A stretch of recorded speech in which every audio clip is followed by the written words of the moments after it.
Hi, and welcome to Shopping for the Real You, 31 Days of Self-Care. I'm Andrea Flummer, and I am over the moon today about my guest, Dr. John Douillard. And I have to, full disclosure here, Dr. Douillard was one of the first Ayurvedic medical practitioners that I ever saw in the 1970s. And I'm going to just go through his bio because it's quite amazing. He's a globally recognized leader in the areas of natural health, Ayurvedic medicine, and sports medicine. One of the first courses that he produced was called Invincible Athletics, which I just loved because I implemented a lot of those ideas when I taught senior citizen exercise. He is the creator of lifespa.com, which is his website. And I'm going to put the link here because I encourage everybody to sign up for his newsletter and his YouTube page because it's just a cornucopia of valuable information on that. I think you were a triathlete yourself, Dr. Douillard, weren't you?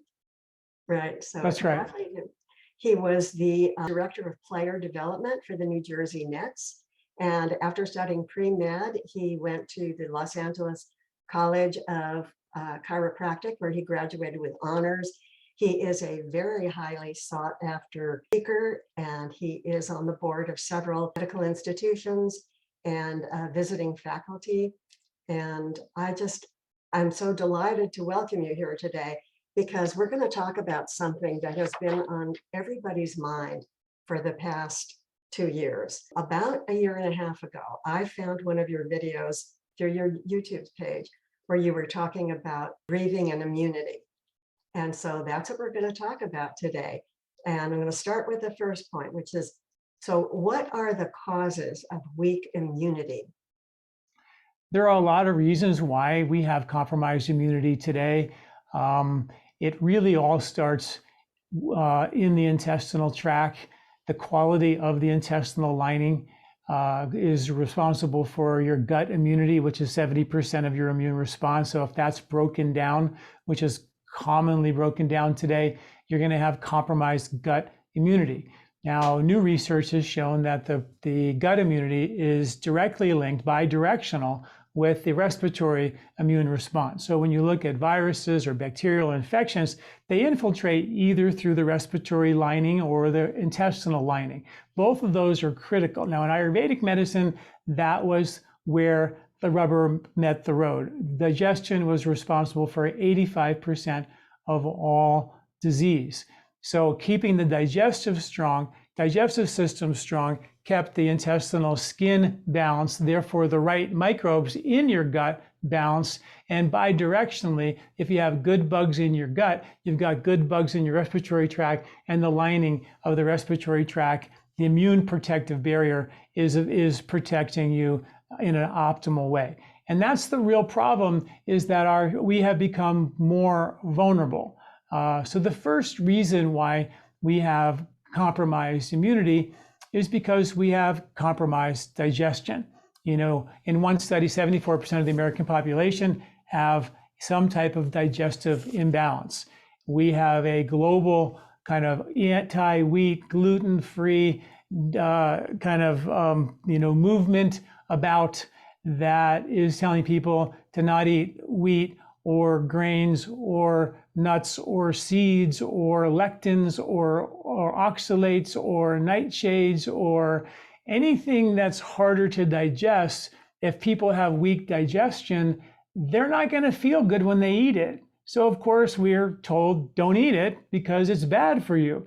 Well, the problem with that is that, yes, of course, you eat wheat, you feel bad. Why would I would never tell you to eat wheat. But what I'm telling you is that don't just kick the can down the road, stop eating the food that's making you have indigestion. Fix your digestive system so you can continue to eat those foods, because those foods, those hard to digest foods, the nuts, the beans, the grains, legumes, the lectins, the phytic acids, the oxalates, goitrogens, all those things, gluten, casein in the dairy, all of that are hormetic foods. Now, hormesis is that process where if you eat something that's a poison, a little bit of it will actually make you stronger if you don't eat too much and it kills you. So this is what's called the hormetic effect. And hormesis is really important because the reason Andrea, that we have an immune system, particularly gut immunity, which is 70% of your immune response, and it's bidirectionally linked to the respiratory immunity, which is pretty much the rest of your immune response.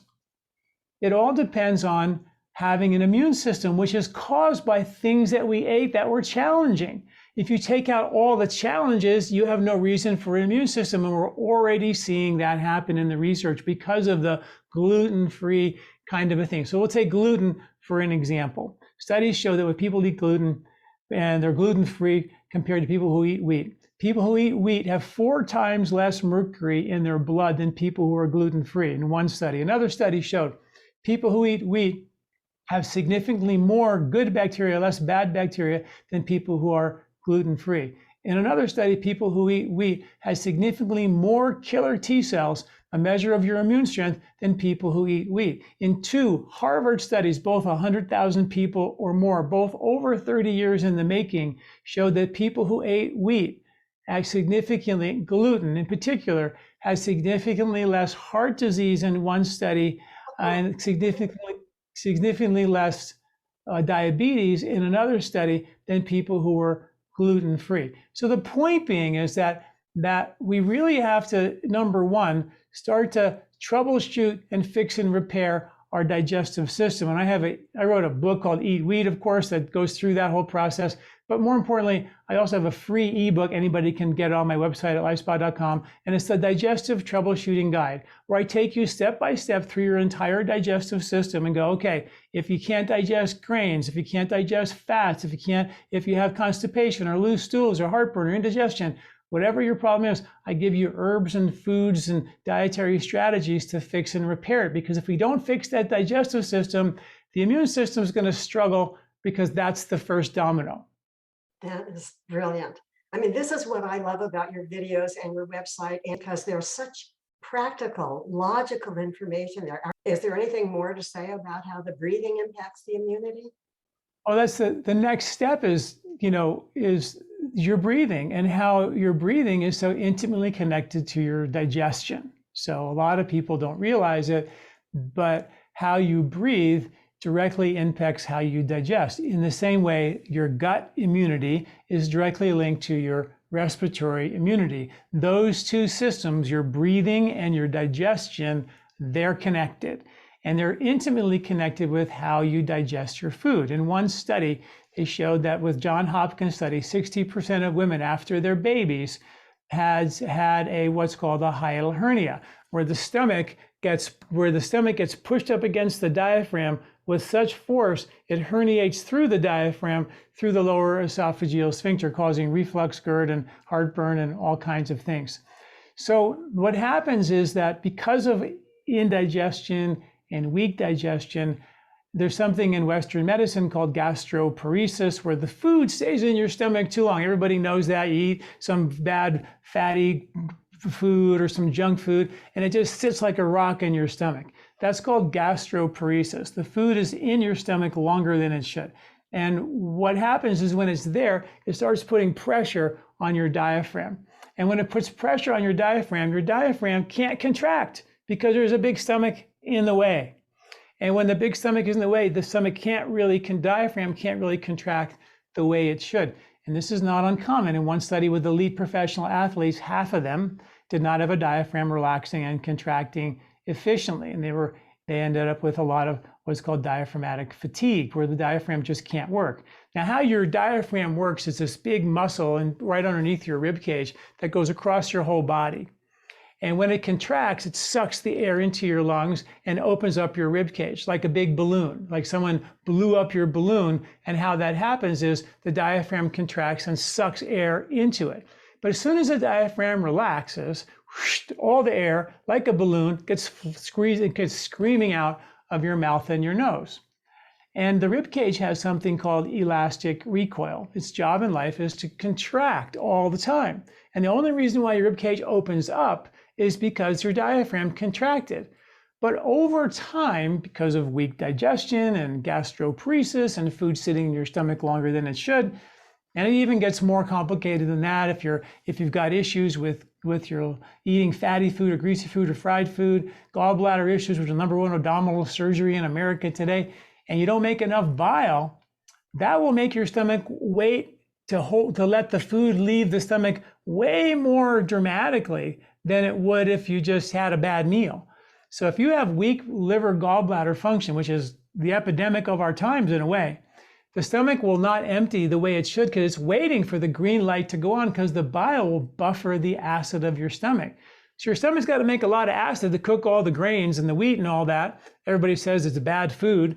It's just because it's not been broken down properly because the stomach doesn't have the fire it needs because it doesn't have the buffers that it needs to put the fire out. So your stomach is not going to make the acid it needs to cook the grains, the nuts, the seeds, the legumes, the nightshades and all that. It's not going to break it down completely because you don't have the fire that you need because you don't have the buffers to put the fire out. Your body isn't stupid. It's not going to make all this acid and burn a hole through you on a regular basis, which would happen if the stomach was allowed to make all that acid, right?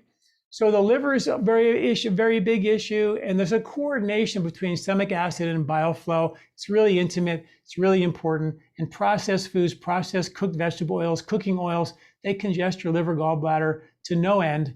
And that's why the #1 abdominal surgery in America today is getting your gallbladder removed, which is not a good idea. And many of us have what's called bile sludge, which is just sludgy bile that doesn't let the bile flow, which means that the stomach acid never gets the green light. The food in your stomach never gets the green light to leave the stomach because the bile has not been delivered to buffer the acid and turn the green light on and say, yep, you can empty the contents, we're ready for you. As a result of that, everything stays in your stomach longer than it should. It pushes up on the diaphragm, and now your diaphragm can't contract the way it was designed to open up the rib cage. So over time, the rib cage gets tighter and tighter and tighter. And as a result, we sit more than you and I are sitting right now. Many people sit way more than they ever did before.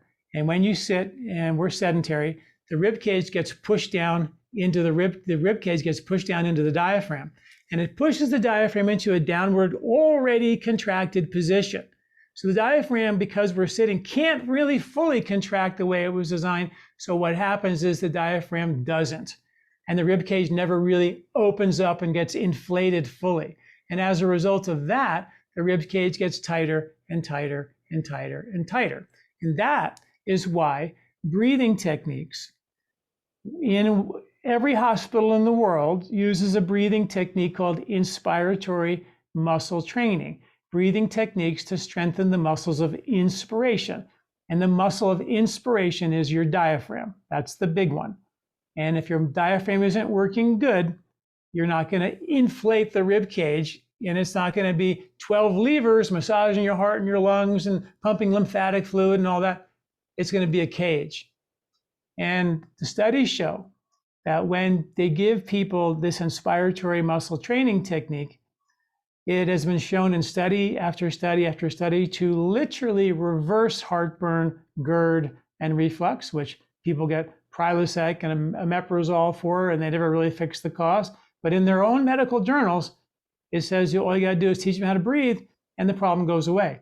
It's been shown to lower blood pressure. It's been shown to, it's been approved for COVID before, during, and after. And imagine, right? You get COVID. Don't you think having a really good, strong diaphragm would help you breathe if this is a infection that's compromising your ability to breathe? So it's really important, and it's been approved for COVID before, during, and after. It's also used for heart failure, lung failure. And don't forget that the diaphragm is the #1 pump for your entire lymphatic system. And guess what your lymphatic system carries? Your immune system. So if your diaphragm isn't working good for you, and this doesn't matter how old you are, young you are, it doesn't matter at all. What matters is that you get into a training program for your diaphragm, no matter what age, to make sure that you antidote the fact that we're sitting on the couch watching TV way more than we ever did before. And get that diaphragm kicking in so you have a good lymphatic flow of your whole immune system, which is really critical. What's the connection between breathing and lymphatic flow? Well, you gave a pretty good description there, but Is there anything more about how we can stimulate our lymphatic system? Well, there's a lot of things to talk about there. Like I said, the diaphragm is the #1 pump for your lymphatic system. So let's talk about for a minute what the lymphatic system does, right? The lymphatic system does a lot, but it's the #1, it's the largest circulatory system of your body. It carries your immune system. It is the trash can, so it basically takes the trash out of your body. And it also takes broken down fat that's been properly digested and delivers it as fat or energy to every single cell of your body. So your body's lymphatic system is not only taking out the trash and carrying your immune system, it's delivering energy to your cells. Now, if you don't have good digestion, you don't eat wheat, dairy, you can't eat all these foods, and you eat a really clean diet, which I get, eat a clean diet, that's great. But not having the ability to eat those harder to digest foods suggests that even the good stuff that you're eating might not be being broken down completely, because the science shows that the wheat and the gluten and the casein in the dairy and the environmental pollutants to the tune of 70 million tons per year dumped in our atmosphere that filter on all the foods we eat, organic or not, they have to be broken down in our digestive system. And if you don't have good bile flow for the fats and good stomach acid for the grains and the nightshades and all that, it's those proteins and fats are going to go undigested into your small intestine. And the studies show that those proteins and fats will be too big to get into your blood and nourish you. So what happens is they end up getting uptaken into the garbage can, which is the lymphatic system. And the lion's share of lymph in your body is around your belly. They used to think all that stuff around your belly was just to hold your intestines in place. Now they call it its own organ. It's the 82nd organ of the body, and it governs your entire immune response. But if that is filled with undigested proteins and fats, that starts the congesting of your lymphatic system. And it also isn't allowing the nutrition to be delivered because that wasn't broken down properly. So that's why it's so important for us to digest well, to help the lymphatic system not be overwhelmed with undigested proteins and fats, which can irritate the intestinal tract, create reactive mucus production or inflammation that bogs down the little villi in your intestinal tract, and now your intestinal protective barrier starts to break down. And on the other side of that lining is your lymphatic system. And when your lymphatic system gets stuck in traffic, there goes your immune system. Your immune system becomes compromised. So learning how to breathe properly and getting that diaphragm to really work for you, because it is scientifically the major lymphatic pump in your body. Studies show that women with breast cancer have a significantly higher rate of congestion of the anterior diaphragmatic lymph nodes. So it's so important for so many things to get your diaphragm to really work for you. In particular, not only, and this is the last thing I'll say about the immune response, well, maybe we talk about how the breathing works a little bit too. There's lymphatics in your brain that are also pumped out of your body through breathing through your diaphragm. So your diaphragm is the major pump for all the lymph in your brain, and your brain dumps about 3 pounds of plaque and garbage and trash out of your head every year while you sleep. Now, if you have poor digestion and poor lymphatic congestion, then you may have a buildup of toxins in your lymphatic system. And lymph congestion can cause things like skin irritations, eczema, rosacea, itching of your skin, swelling of your hands and feet and fingers, rashes that can build up on your skin, joint aches, pain that moves around your body, headaches, sinus problems, allergies, menstruation-related issues where you swell and hold on to more water prior to your cycle, tiredness, fatigue, and lethargy. All these are lymphatic conditions that a lot of people have, And when you eat wheat, they go, oh, that stuff, my brain fog, which is brain lymphatic congestion, gets worse. My belly swells, which is lymphatic congestion gets worse. So whenever I eat wheat, I feel these things. But what you're actually feeling is you're feeling congestion of your lymphatic system because those proteins weren't broken down completely, which means that you're not actually feeding and healing and supporting gut immunity the way you should. And over time, by taking the food out of the diet, you're not irritating the intestinal lining and creating that hormetic effect that we need to keep and maintain a healthy immune response. That makes sense? I could have a million questions, but I know your time is very tight, so I want to end with this last one. And it ties in, I think it's the connection between the gut and the respiratory system. You've touched on it a little bit, but if you could summarize or give us some ideas more, that'd be great. Yeah, so the gut and the respiratory tract, that I think really the connector of those is your diaphragm. So strengthening your diaphragm would be the first step. Obviously, I said, if you have digestive issues, read my ebook, Troubleshoot Your Own Digestion, and get on track to start fixing it. That's at lifespa.com, so do that. But the breathing technique's really important, and there is a breathing technique in Ayurvedic medicine that is exactly mimics the inspiratory muscle training techniques that are used in hospitals. And that breathing technique is called pratiloma. And you can go to my website and type in pratiloma, Pratiloma, pratiloma, and the articles about that breathing technique will come up, and there's videos and all that to show you how to do it. But it's really simple. What you would do is you would take your fingers and you would pinch your nostrils and partially close your nostrils, and then take a maximal inhalation, like breathing in all the way in, squeeze in all the way in, and then let it out. All the way in, and let it out. So so you take, and when you squeeze in all the way, you should feel your diaphragm under your rib cage contracting. And when that contracts, that is your diaphragm. Many people have never felt their diaphragm contract, and that's one way to do it, is to make sure that you literally contract your diaphragm. So you do 10 of these to start, and you might get a little dizzy in the beginning, and then slowly build up to 20, and then slowly build up to 30, and then you start to really strengthen your diaphragm. And just partially close nostrils all the way in, squeeze that diaphragm, let it go. All the way in, squeeze, let it go. Very simple breathing technique is what you do. And remember, your diaphragm, your lungs are broken up into the top half and the bottom half. And the top half is sort of the receptors for stress, for fight or flight. So if you saw a bear in the woods, you would take an upper chest gasping breath and trigger receptors in the upper chest to get you up a tree, save your life. In the lower lobes of your lungs is the calming parasympathetic receptors that rebuild and strengthen and rejuvenate and turn on your digestion and calm you down. So if you're not breathing into the lower lobes of your lungs, you're not getting the parasympathetic rest, rebuild, rejuvenate receptors. So we end up always staying in the fight or flight response. And when we stay in the fight or flight response, we do something called shallow breathing, which is also called over breathing.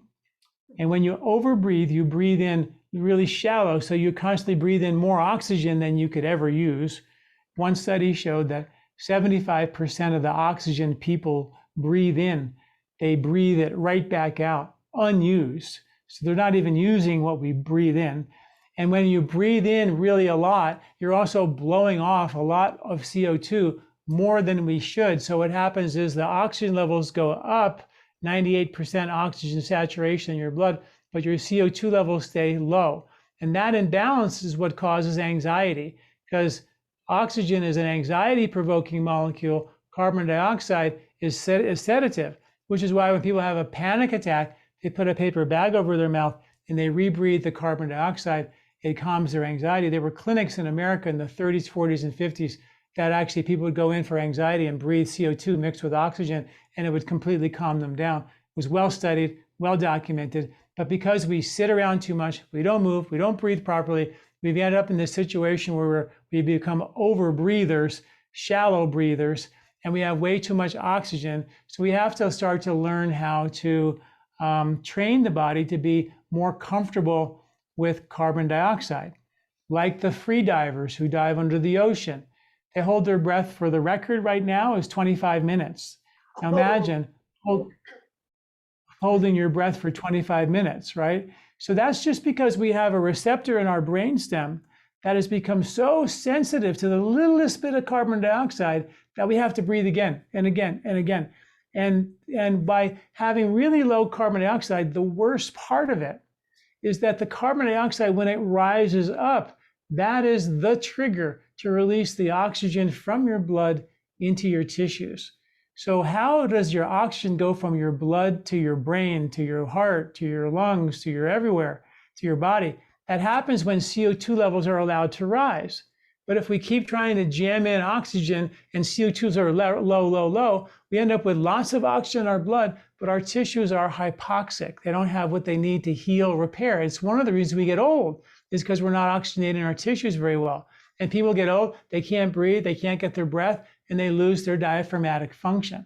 So learning how to use your diaphragm again allows this, and that means slowing your breath down, long, slow, deep breaths, really using that diaphragm. What happens is you begin to become comfortable with carbon dioxide levels, and that starts to calm you down, and it starts to hyperoxygenate your tissues. And it even goes more than that, because when you dump all the oxygen into your tissues, the oxygen in your blood levels start to go down a little bit. And that can cause, particularly if you do Ayurvedic breath hold techniques like Kumbhak in Ayurveda, where you hold your breath for a short period of time, and the oxygen levels go down a little bit. That's called intermittent hypoxia. And that is well studied in Western medicine to build stem cells and nitric oxide, and all this rejuvenative repair chemistry kicks in that allows the body to repair. So just like intermittent fasting, where people eat less food and all these amazing things happen health-wise for us, same thing happens when we take a little bit of oxygen away from the body for a short period of time and train it to have carbon dioxide tolerance, like the free divers, right? Then all of a sudden, all this really great rejuvenative things happen in our body. We can trick the body into doing deep, deep repair by how we breathe. And this is Ayurvedic pranayama techniques, which have been around for thousands of years. And now the science is just so solid to back them up. If you want to learn more, just read my articles on intermittent hypoxia, on breath retention, and learn more about that. It's quite phenomenal. This is phenomenal. You are phenomenal. This information is going to save lives. I mean that literally. In fact, I wish that millions of people, well, I know you have 9 million views on your YouTube page. I wish more people everywhere around the world would just listen to this, because I think we could have been over a lot of the grief that we've suffered for a couple of years if they had followed this information. Dr. John Douillard of lifespa.com, I want to thank you enormously for being a guest on Shopping for the Real You, 31 Days of Self-Care. I can't think of any better way to care for ourselves. This is wonderful. Thank you again so much for being a guest. You're very welcome. Thanks for having me.